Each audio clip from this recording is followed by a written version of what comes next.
জাতীয় বিশ্ববিদ্যালয়ের শেষ মুহূর্তে সাধারণ শাসন আজকের এই ভিডিওতে। এবং একটা কনফিউশন ছিল যে এবছর হয়তোবা জাতীয়তে শুধু বাংলাদেশ থেকে প্রশ্ন আসবে, অর্থাৎ বাংলাদেশ জিজ্ঞাসা, বাট না। তুমি যদি একটু লাস্টের প্যাটার্ন দেখো, সেখানে লেখা ছিল যে শুধু জিকের বাংলাদেশ প্রশ্ন থেকে 10 নাম্বার আসবে। বাট এবার কিন্তু মার্কটা বাড়িয়ে দিয়েছে, অলরেডি বলে দেওয়া আছে যে সাধারণ জ্ঞান থেকে 20 নাম্বার, যেহেতু কোনো প্যাটার্ন বলে দেওয়া নাই। অর্থাৎ এবছর বাংলাদেশ, আন্তর্জাতিক, সাম্প্রতিক, মৌলিক সকল বিষয়বস্তু থাকবে আমাদের জাতীয় বিষয় জিকের ক্ষেত্রে। ঠিক আছে, সো এটা অবশ্যই জানতে হবে। আচ্ছা, আমি একটু ফার্স্টে দেখে নিই জাতীয় প্যাটার্নটা কেমন, অর্থাৎ মানগুলো কেমন। দেখো, সকল বিভাগের জন্য সায়েন্স, কমার্স আর সবার জন্য 60 নাম্বার ফিক্সড। এটা হচ্ছে বাংলা, ইংরেজি, জিকে, এটা সবার জন্য লাগবে। সো যারা সায়েন্সের আছো, কমার্সের আছো, তোমাদের জন্য কিন্তু জিকেটা অনেক অনেক বেশি গুরুত্বপূর্ণ। তুমি তো এটা আগে পড়ো নাই, এবারে ফার্স্ট টাইম, সো তোমাদের জন্য একটু বি কেয়ারফুল, মানে এটা হচ্ছে একটু ভালো মতো দেখে নিও। আচ্ছা, এবার সেটা হচ্ছে গ্রুপ, অর্থাৎ যে যে সাবজেক্টে ছিলাম আমরা, সায়েন্স হোক, কমার্স আসা হোক, তার নিজের বিভাগে 40 নাম্বারের কোশ্চেন থাকবে আমাদের এই এক্সামে। ঠিক আছে, আচ্ছা। সো ভাই, যে জিনিসটা ক্লিয়ার করলাম, যেহেতু এবছর লেখা আছে যে শুধু জিকে, শুধু সার্কুলার লেখা আছে জিকে হচ্ছে থাকবে 20 নাম্বার, অর্থাৎ আমাদের গত বছর থেকে এবছর বাংলা ইংলিশের মার্কটা কমিয়ে জিকেতে অ্যাড করেছে। অর্থাৎ আমাদের এবারে 4টা বিষয় থাকবে, একটা হচ্ছে আমাদের বাংলাদেশ, আন্তর্জাতিক, সাম্প্রতিক। সো এই 3টা বিষয় ভাই কাজের মতো, এই 3টা বিষয় হচ্ছে শুধু যারা সায়েন্স এবং কমার্সের জন্য, তারা 3টা বিষয় মাস্ট লাগবে। আর যারা আমরা আর্টস শিক্ষা, তাতে কিন্তু হচ্ছে এই মৌলিক জিকেগুলো লাগবে, কারণ যেহেতু হচ্ছে আমাদের বাকি 40 নাম্বার আছে, এখানে কিন্তু এখানে লাগবে। সো এই জন্য আমাদের আর্টসের জন্য এই 4টা লাগবে, আর কমার্স সায়েন্সের জন্য কিন্তু আমরা এই 3টা বিষয় পড়লে হয়ে যাবে। সো এই 3টা বিষয় নিয়ে আমাদের অলরেডি ক্লাস হয়ে গিয়েছে, আমরা ক্লাসগুলো দেখে যাব। এছাড়াও সাম্প্রতিকের জন্য ভাইয়া ক্লাস নিয়েছিলাম, সেই ক্লাসটা করলে কিন্তু সাম্প্রতিক এক ক্লাসে সবকিছু কাভার করে দিয়েছি আমি।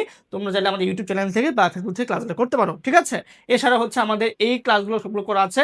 তোমরা যারা আমাদের আগে ম্যারাথন ক্লাসগুলো করেছো, জানো যে আমার ম্যারাথন ক্লাস থেকে কিন্তু কি পরিমাণ কমন আসে। আশা করি তোমাদের রাতের পরীক্ষাটা খুব খুব সহজ হবে ইনশাল্লাহ।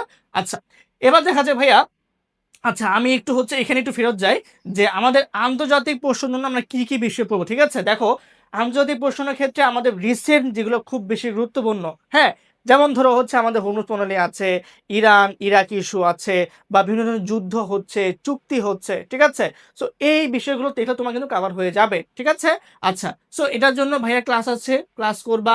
সাম্প্রতিকটা আমি আগেই বললাম। সো আমরা এবার দেখবো হচ্ছে বাংলাদেশ প্রশ্নের মধ্যে আমরা কোনগুলোকে বেশি ফোকাস করব, যেহেতু জাতীয় প্যাটার্নটা হচ্ছে বাংলাদেশ প্রশ্নটাকে বেশি প্রাধান্য দেয়। সো আমরা একটু দেখবো জাতীয় জন্য বাংলাদেশ পার্ট থেকে কি কি টপিকগুলো বেশি গুরুত্বপূর্ণ। ঠিক আছে, আচ্ছা, প্রথমত দেখো, প্রাচীন বাংলার ইতিহাস অনেক অনেক বেশি গুরুত্বপূর্ণ, এই টপিকটা জাতীয় জন্য অনেক অনেক বেশি আসে। তারপর হচ্ছে উপমহাদেশে ইসলামের আবির্ভাব, অর্থাৎ বাংলাদেশের মুসলিম শাসন প্রতিষ্ঠা, এটা অনেক বেশি গুরুত্বপূর্ণ। তারপরে হচ্ছে আমাদের মুঘল সাম্রাজ্য, ইংরেজ শাসন, হ্যাঁ, তারপর বিভিন্ন সংস্কার আন্দোলন যেগুলো হয়েছে সেগুলা। তারপর বাংলাদেশ পরিচিতি, অর্থাৎ অবস্থান, জলবায়ু বা যেগুলো যেগুলো আছে, এই জিনিসগুলো ইম্পর্টেন্ট।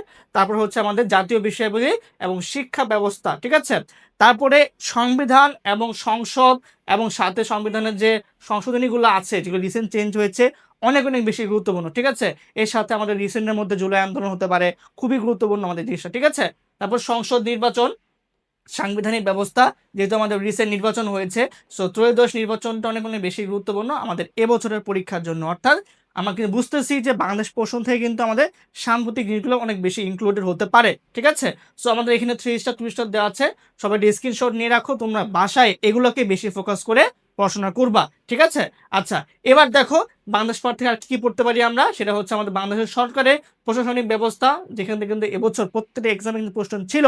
ঠিক আছে, তারপর হচ্ছে আমাদের জনসংখ্যা, ক্ষুদ্র নৃগোষ্ঠী, এটা সব জায়গাতে প্রশ্ন হয়, সেটা পড়তে হবে। অর্থাৎ ক্ষুদ্র নৃগোষ্ঠীটা কোথায় কোথায় বসবাস করে, তাদের যে সাংস্কৃতিক অনুষ্ঠানগুলো আছে সেগুলা।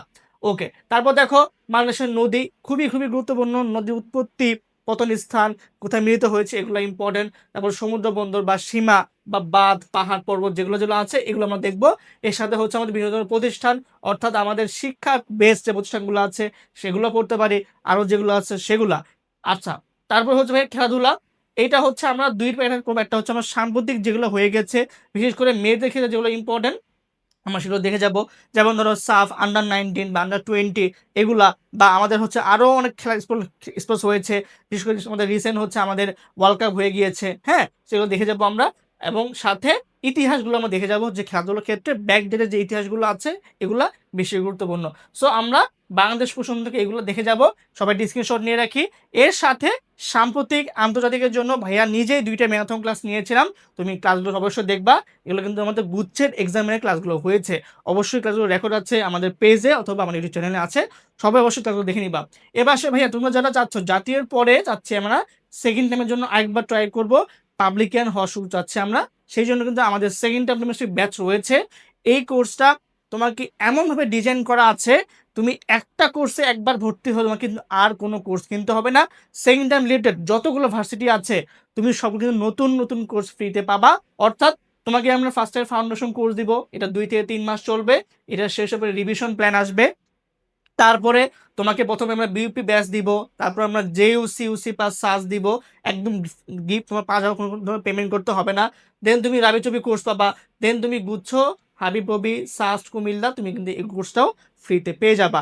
এছাড়াও কিন্তু তুমি এক্সাম ব্যাচ পাবা, তুমি কিন্তু হচ্ছে আমাদের টপিক ভিত্তিক সাপ্তাহিক মান্থলি এক্সামগুলো তুমি কিন্তু পাবাই, ঠিক আছে? সো ভাইয়া আপুরা, তোমাদের যদি ফিনান্সিয়াল সমস্যা থাকে তুমি চাইলে এই যে অ্যামাউন্টটা ভাইয়ার নাম মাত্র ফি নেওয়া হচ্ছে 4,000 টাকা, তুমি চাইলে কিন্তু এটা 2 মেয়াদেও দিতে পারবা। তো তুমি এখন চাইলে 2500 দিলা, বা তুমি চাইলে এখন 1500 দিলা বা 2,000 দিলা, দেন তুমি বাকিটা 1 মাস পরে দিলা, তুমি কিন্তু এভাবেও দিতে পারবা, ঠিক আছে? আর তোমার এখানে দেখো এখন মনে হচ্ছে ভাইয়া অনেক বেশি এমনটা মনে হচ্ছে, বাট ভাই জিনিস যেটা ভালো একটু দাম বেশি হবে, হ্যাঁ। এবং তুমি জাস্ট পরে 3 মাস পর বলবো ভাইয়া এই কোর্সের ফি আসলে এর থেকে বেশি হওয়া উচিত ছিল, এখন কিন্তু তাই হয়। আমাদের এই কোর্সে সব কিছু যা দিচ্ছে আমরা দেখো, এক কোর্সের সব প্রস্তুতি এখানে আমাদের সবগুলো কোর্সের এমন হচ্ছে প্রায় 22,000 টাকার মতো, ঠিক আছে, 22,000 প্লাস টাকার মতো হয়। সেখান থেকে আমরা ডিসকাউন্ট দেখে মাত্র তোমাদের থেকে আমরা 4,000 টাকা নিচ্ছি। সো ভাইয়া পুরা তোমাদের অ্যানুয়াল পরীক্ষাটা শেষ করো, এরপরে তোমরা রিল্যাক্সে ডিসিশন নাও। যদি মনে করো যে পাবলিকান ফিল্ড দরকার, জীবনে আমি এক ধাপ এগিয়ে থাকতে চাই, সেক্ষেত্রে তুমি কিন্তু অবশ্যই অবশ্যই একটা পাবলিক ইউনিভার্সিটি আমাকে অনেক বেশি হেল্প করবে। সো ভাইয়াপুরা, তোমার লাইফ তোমার ডিসিশন, ভুল ডিসিশন নিও না। ভাইয়াপুরা আছি, ফ্রি ক্লাস আছে, ফ্রি ক্লাস দেখো, টিচার প্যানেল দেখো, দেখে ডিসিশন নাও। ইনশাল্লাহ সবার জন্য দোয়া শুভকামনা থাকলে। আল্লাহ হাফেজ, আসসালামু আলাইকুম।